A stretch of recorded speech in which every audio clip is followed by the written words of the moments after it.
Hello mga kapamalandong, kumusta? Adlong Biyernes, Biyernes Santo.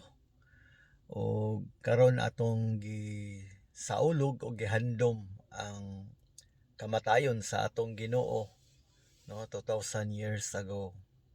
Maigsuon karong adlaw gisaulog nato ang panghitabo 2000 years ago diin gipakita sa atong Ginoo nga ang iyang gugma mas labaw pa sa atong mga sala. Siya ang nagantos, siya ang nagpakamatay diha sa cross alang kanatong tanan aron maluwas ta gikan sa atong mga sala. Mao hinungdan mga igsoon nga walay sala nga dili kayang pasayloon sa Ginoo.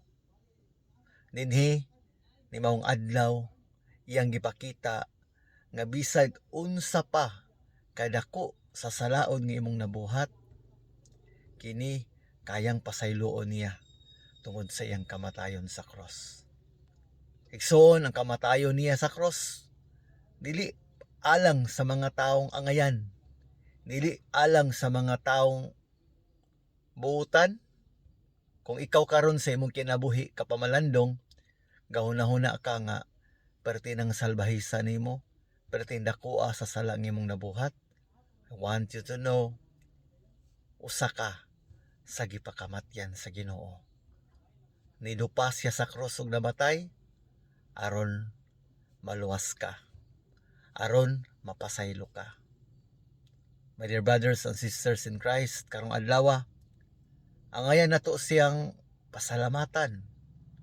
Angayan nato siyang daygon ug himayaon tungod kay kining maong Dios wala lamang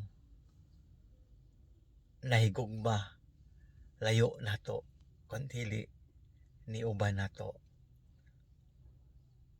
ni sakripisyo para nato.